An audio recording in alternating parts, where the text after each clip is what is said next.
Hello everyone, and thank you for taking the time to attend this webinar. My name is Craig Kennedy. I am the Technical Solutions Architect for KBC Networks EMEA. We have with us again Luis Angulo, our Commercial Director, and Janine Tucker, our Head of Marketing. Today's webinar is going to focus on the KBC Networks fiber optic transmission range. Now, to be perfectly frank, lockdown in the UK and many parts of Europe seems to be changing every day. No one really knows how long it's going to go on for, but we do know it won't end next month. However, I want to assure you that KBC are still making products, and shipments from our USA and China factories will continue as normal, and there is still selective stock available to ship from Spain. You'll still be able to get support from our teams in the USA, UK, Spain, Dubai, Mexico, and China. And for those who don't know KBC, KBC Networks have been trading now for over 25 years, and during this time have won notable awards including SIA Best Network Support Solution for our ThruLink hardware VPN, and more recently the ASMAG Buyer's Choice Award for our eCopper IP and Power over Coax and UTP solutions. A system is only as good as its weakest link, and today's systems in security and IT need to be extremely robust to be able to deliver reliable connectivity with absolute security at all times. KBC Networks products are designed to meet these robust requirements, while at the same time offer a simpler solution that falls within the customer's budget. All of our products are industrial grade for use in harsh environments, with operational temperatures of -40 to +74 degrees. Now, KBC Networks have 6 main product lines. First, we have our IP range, which includes our network switches, SFPs, and media converters. Next, it's ThruLink, our hardware VPN solution with 4G capabilities, our high-throughput outdoor wireless system, our vast fiber optics portfolio for analog and IP signals, and our eCopper, IP over and power over coax and UTP, and finally, our remote power solutions. This webinar is all about our fiber solutions.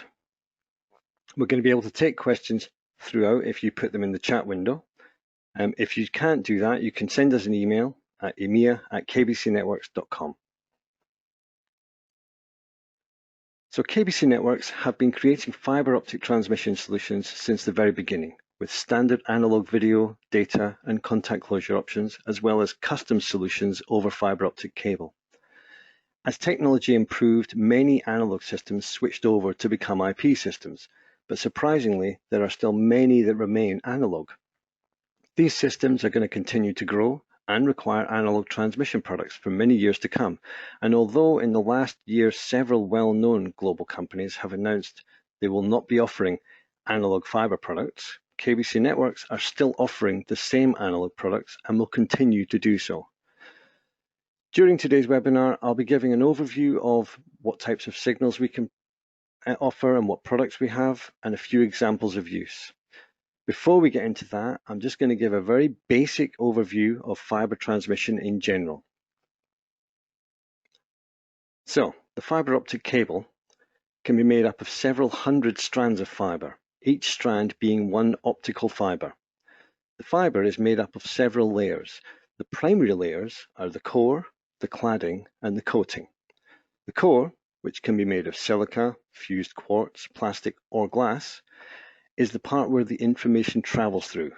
The cladding is the part of the reason why the light does not escape from the core, and the coating is the outer cable protection. There are multiple other layers, but these are the primary layers. Fiber optic cables carry all types of information between two places using light technology. So electrical data is converted into light pulses, and the receiving end translates these pulses back into electrical data. Now, fiber optic cables carry information between two places using light. This conversion takes place obviously at the either end. In multi-mode fiber, the core is 50 or 62.5 microns thick. And as each particle of light travels down the fiber, it bounces off the sides like a bobsleigh would. The cladding keeps this light inside the core as it bounces or tries to. acting like a mirror, reflecting the signal back into the core. This is called internal reflection, and it's one of the things that keeps the light in the core. Multimode doesn't mean multiple signals, it actually means that the signal itself can take multiple different paths down the fiber, as in the diagram here on the right. Now in single mode fiber, it works exactly the same way, but because the core of the single mode fiber is very small, at about 9 microns, that's about an eighth of the size of the human hair, all the signals travel right down the middle with little to no reflection at all. Multimode fiber has greater reflection, causing it to work over shorter distances, typically found in town centres, car parks, etc. Just within sort of 4 kilometres is the sort of distance we're talking about on multimode, while single mode can achieve a much greater distance and is often found in highway applications, along rail tracks, and even on power lines. So the information is sent back and forth over the fiber using wavelengths of light. I'm not going to go into too much detail.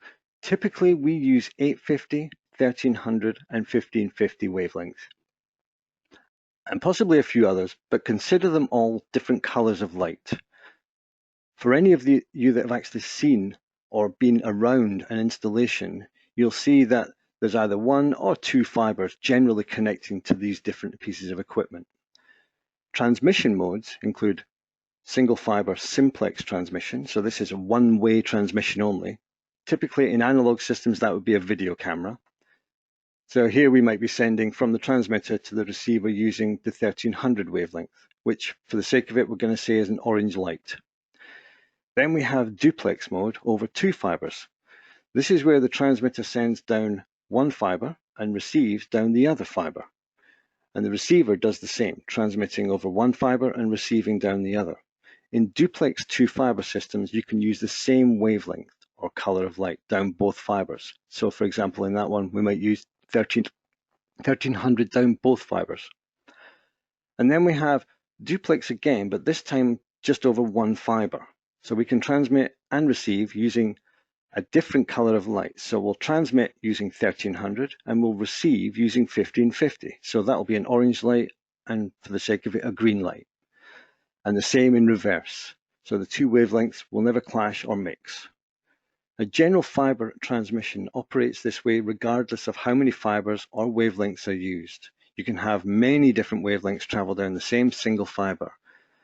As they're all different wavelengths, they won't mix with each other. This is a very, very basic understanding of fiber. I think we're going to put together a separate video which will give you a much better understanding of how fiber transmission operates.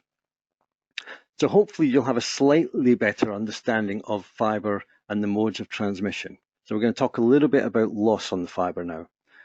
Now, loss on a fiber link can come from a number of factors, from a broken fiber or a bad splice or join to a bad patch cable, or even dirt inside the actual connector, or possibly a tight bend in the fiber. Now, typically when you encounter an issue with fiber link, in almost all cases, it's caused by the fiber itself rather than the actual end equipment.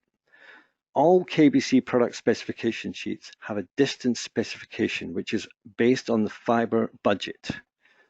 In this example at the bottom, the multimode budget is calculated as a loss of 3 dBs per kilometer of distance, while in single mode, the loss calculation is based on 0.5 dBs per kilometer. We're very conservative with our calculations. So in this specification sheet, you can see we're stating if you're using a 62.5 multimode fiber, then the budget is 12 dB. So if you have a budget on your fiber of 12 dB or greater, then our unit will operate at 4 kilometers or more comfortably. If your actual fiber budget is less than 12 dB, then you need to try and figure out just how far you might be able to go. If you've got a budget of 9 dB, then realistically you're looking at 3 kilometers, not 4. Just remember, the budget is not just the fiber in the ground, it's everything between both ends of the equipment. So you have to include the splices where the fiber's joined, there's going to be patch cables involved, all of these have to be taken into account. But typically, any issues found on site are in almost all cases down to the fiber in some way. Could be bad bend or even a broken fiber. Dirt inside the fiber connector is a common one, and we've seen that on many occasions. I've even seen situations where someone has come along and actually cut the fiber with wire cutters. So on to connector types. There are lots and lots and lots of connector types, but we're only going to focus on the 4 most commonly used ones that we come across. So we start with ST. They were one of the first connector types, and it's a push and turn bayonet type of connector, found mostly on the older installations now. Then we have FC, that's Foxtrot Charlie. It's very similar looking to the ST connector, but has a threaded screw in the body, commonly used where vibration might be an issue. The SC connector uses a locking tab connector type, a push-on, pull-off type. It's more commonly seen on switches with built-in fiber ports. And then lastly, the LC connector, it's about half the size of the SC, and you're going to see this typically where you're using an SFP due to space. If you need a different connector type, let us know. We might still be able to do it for you. And all of these connector types will work with both single and multi-mode fiber.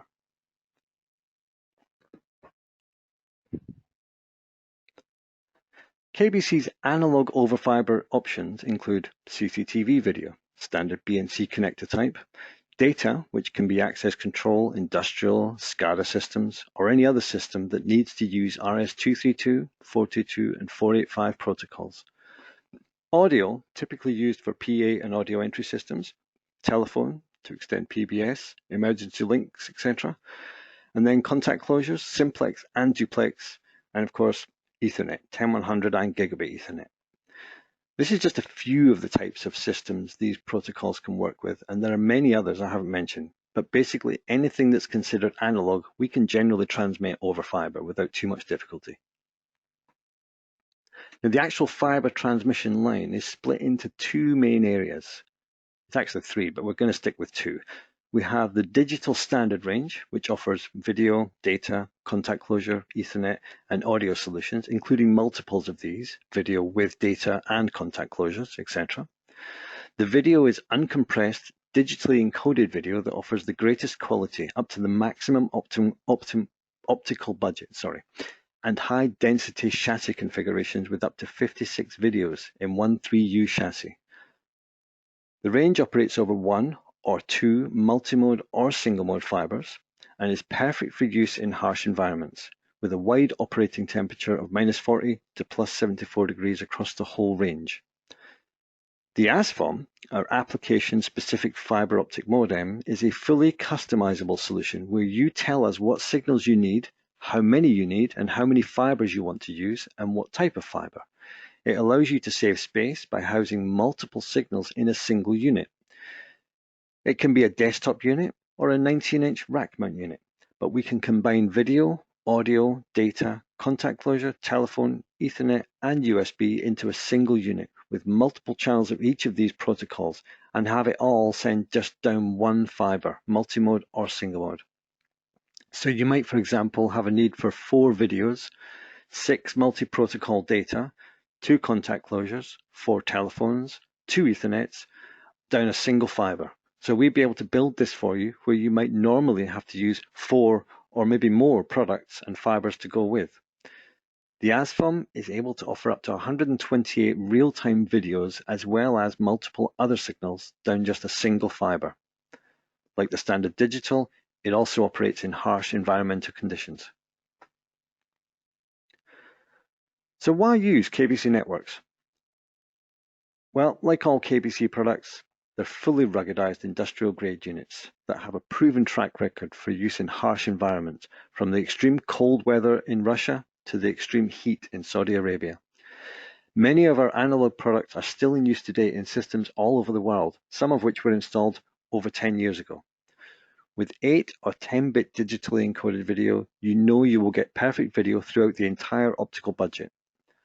Our compact field units, generally the transmitters, are small enough to fit into most small enclosures or street poles, making the installation very simple.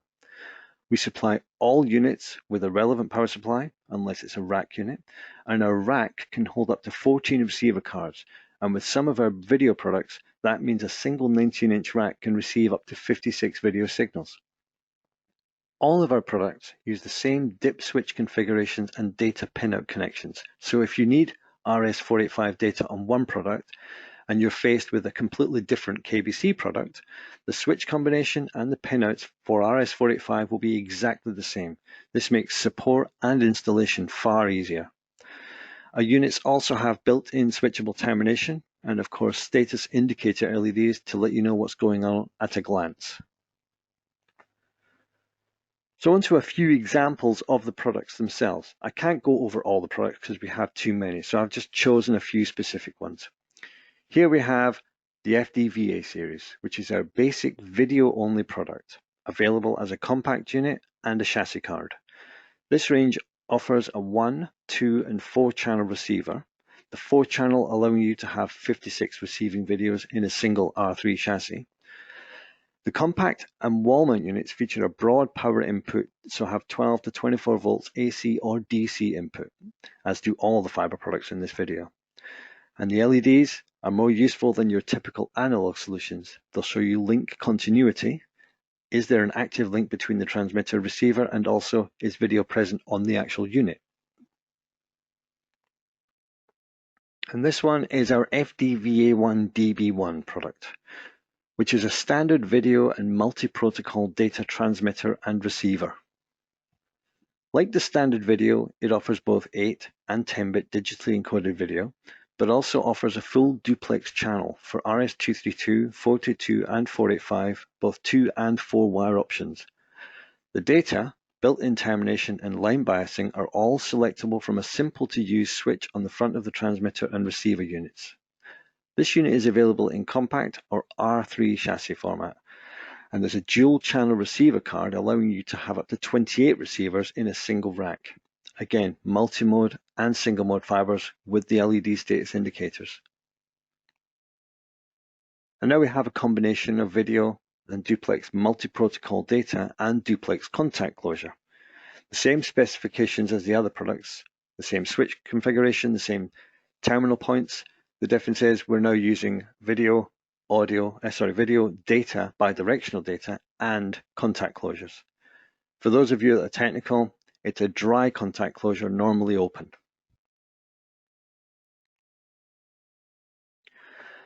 And this is a data-only product, the FDDB1 series, a single channel of multi-protocol data allowing you to transmit and receive in full duplex RS232, RS422, and 485, 2 and 4 wire. Like all other products with data channels, the data protocol is selectable from a combination of switches on the unit, as well as the switchable line biasing and termination options. And remember, the switch configuration and data pinouts are the same as they are on every one of our products. It's a very simple product that's fully rugged design, and these have been used extensively throughout the Middle East and Europe. And then the FTD and FTDB series products are full duplex multi-protocol data drop and repeat system. Now the FTD units act as the endpoint termination units. I think to do this, that's a better drawing. While the FTDB units are repeater units throughout the bus network. Each FTDB unit allows the injection of multi-protocol data into that bus network. You would typically see these on a fence line and perimeter system. It's a very simple product. And then we have the FTDR, which offers the same data capabilities that I've talked about on the previous product, multi-protocol, full duplex. However, the FTDR system creates an optical self-healing ring, offering you a redundant fiber solution. It can operate over 1 or 2 pairs of fibers, multi-mode or single mode, and each station has a built-in contact closure output to indicate any fault location. Like the data bus system, the configuration of the FTDR self-healing ring system is pretty straightforward. Configure the data per unit using the dip switches, then simply connect the fiber to create your primary and secondary rings, either using 1 or 2 fibers. The FTDR self-healing ring will be able to recover from faults from 2 different locations, and using the built-in contact closure output to indicate any fault location you have on the network itself. The FTDR operates using 2 opposing ring paths. Ring A is primary and ring B is secondary. In the event of a fault in ring A, data is moved on to ring B with no interruption to the communications. And again, this one is ideal for your perimeter fence line where you need to have that resilient network.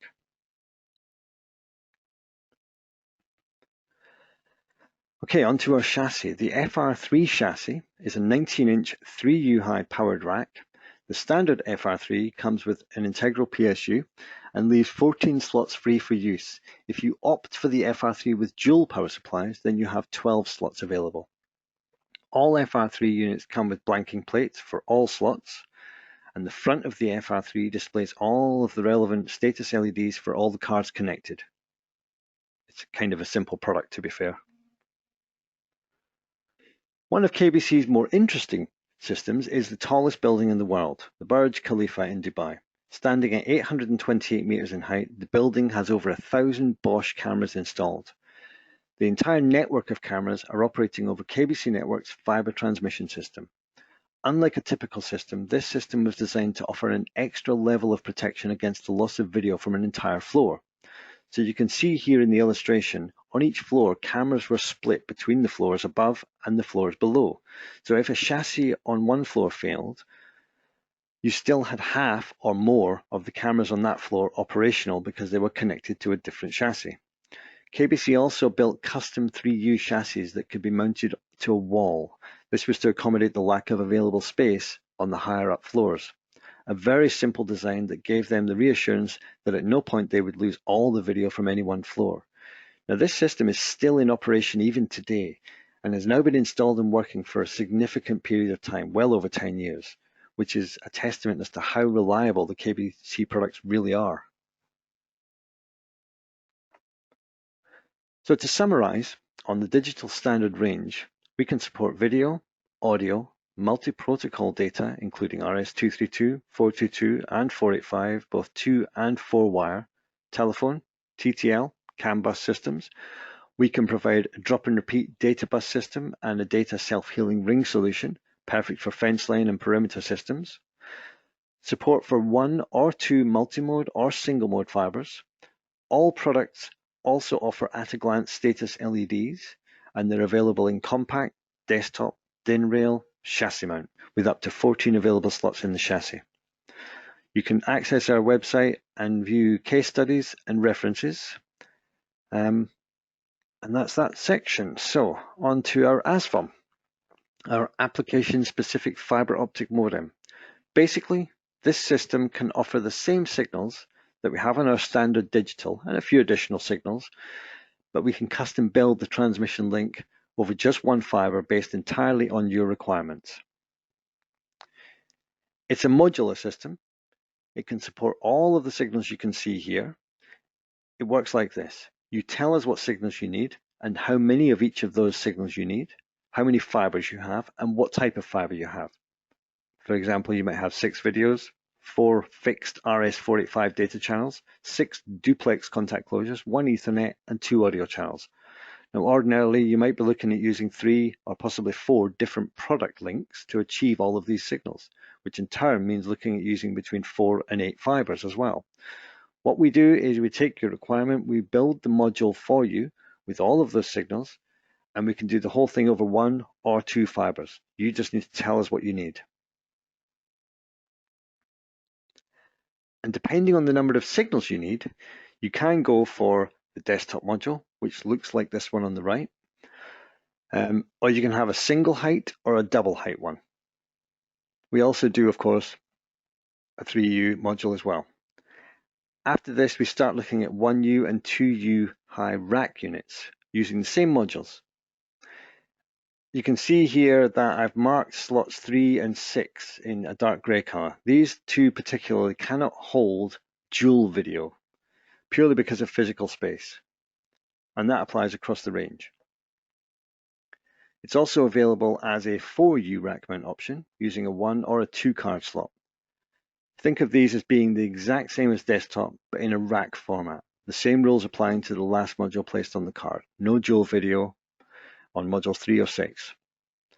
And then lastly, the 1 and the 2U rack mount options, again, using the same rules for ASFOM housings. Now the ASFOM, as I mentioned before, it's basically our standard digital, but customizable, so you can tell us how many different signals you want. So as you can see from the ASFOM, we can offer you a fully customized solution where you dictate exactly what signals you need and how many, as well as the ability to transmit these all down a single fiber if needed at distances up to 120 kilometers. It's available in multiple formats, from a simple desktop unit to a 4U chassis unit in point-to-point or bus configuration, and with the ability to build a fully redundant optical network system as well. Just email us what signals you need and how many, what fiber you have, and how many fibers you need to have it work on, and we'll create a product code for you with a specification sheet that matches what you want. Now, I mentioned there's two sections, the ASFOM and the standard digital. I've added our media converters and SFPs into this presentation because in reality they are over fiber. They're just more of the IP side. So I'm going to talk about those now. We have an extensive line of media converters and SFP modules, all of which are industrial rugged units. So media converters first. You can see we have an extensive selection of media converters, from 10100 to gigabit, with or without SFP and with PoE, as well as dual channel Ethernet ports. I'm not going to go into all the technical details of each and every product. That wouldn't be very much fun. I'm just going to cover the basic information on these. So the 10100 range of media converters, here they all are. On one of the last slides, I'll walk you through how the product codes work and try to help you understand the meaning of each one. So for the moment, I'm not going to go into this. These are all very simple products. You could say plug and play. There's no configuration to worry about.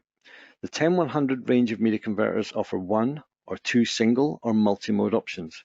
We can do these as single or dual channel Ethernet ports with SFP and with PoE if needed. All but the PoE units come with a suitable power supply. The PoE units, of course, need a 48 volt DC power supply, which we can provide. They're available in desktop, DIN rail, and rack mount, and fully compatible with all of our switches. Then we have our gigabit versions. Again, like the 10100 units, but these are gigabit. We offer the one or the two single or multi-mode fiber, dual Ethernet, PoE, and SFP, and again, wall, DIN rail, and 2U rack mount options. For most of these are available. And the rack options are very, very simple. First, we have the Fr3 which is a passive 2U high rack unit designed specifically to keep the installation neat when using multiple transmitters or receivers, which slide into each slot and are held in place using two small screws.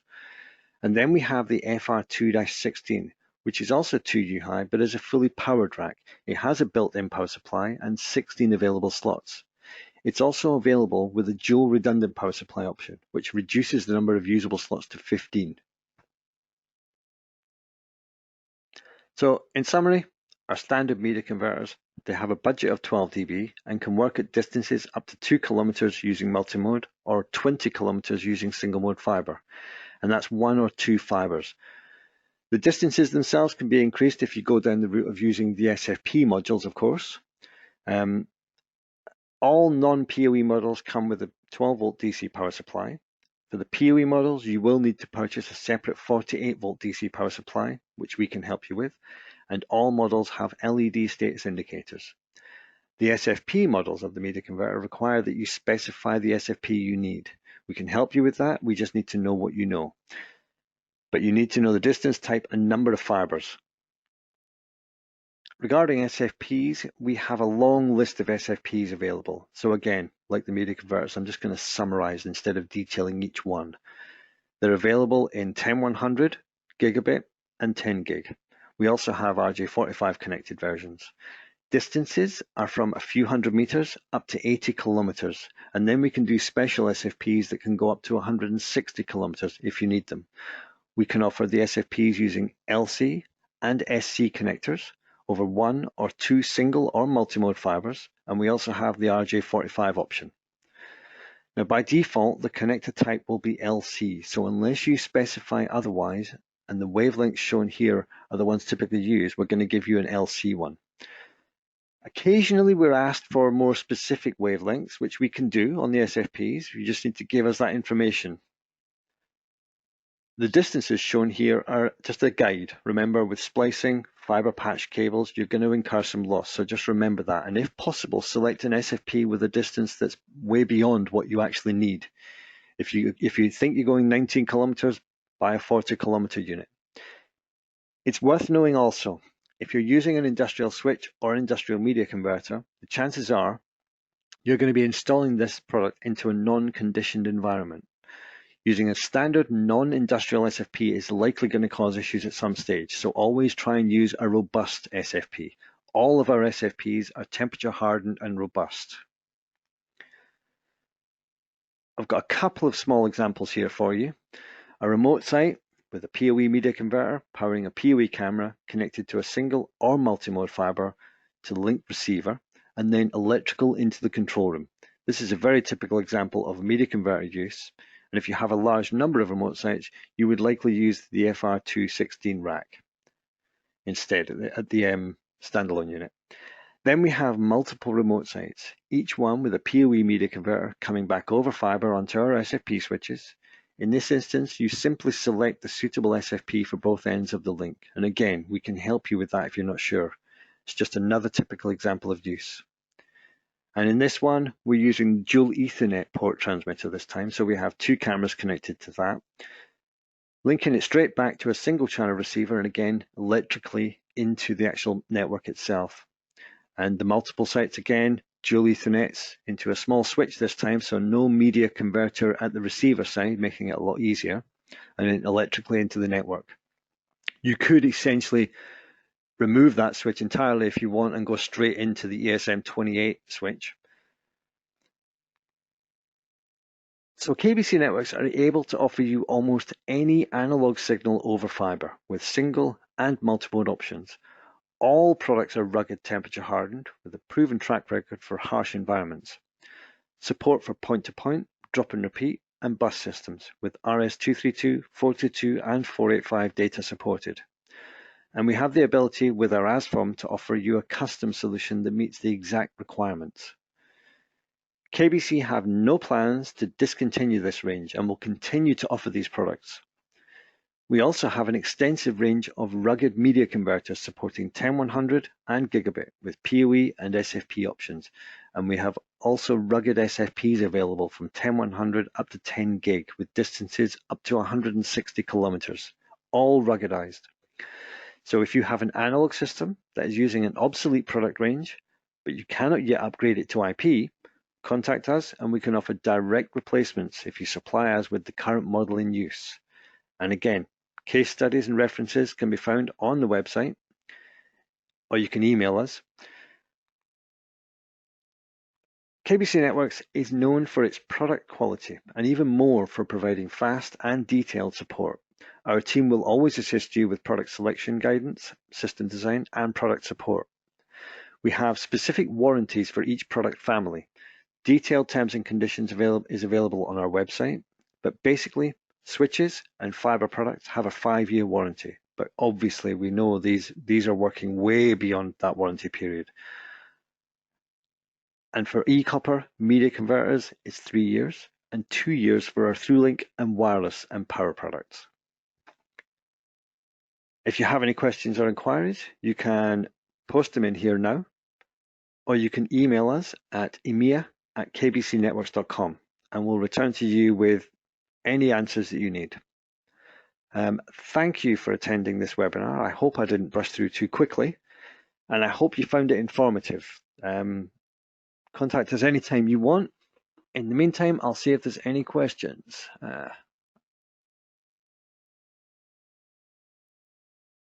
Just to clarify, I missed this out. I apologize for that. Our fiber analog product range, I say analog, but what I'm actually talking about is the connectivity terminology. All of our products are digital-based products. They're not analog, they're not AM or FM, which is typical of your older analog systems. They're all digital, which is why we can get right up to that budget line. So if we say we can do 12 dB, we can do 12 dB. It's not going to tail off. You're not going to find your video getting dimmer and dimmer as you get to near the end of that link. And I've also to clarify that we can also do 20 milliamp, which I forgot to mention in my presentation. So apologies for that too. So thank you very much for attending, everyone. And I look forward to the next one.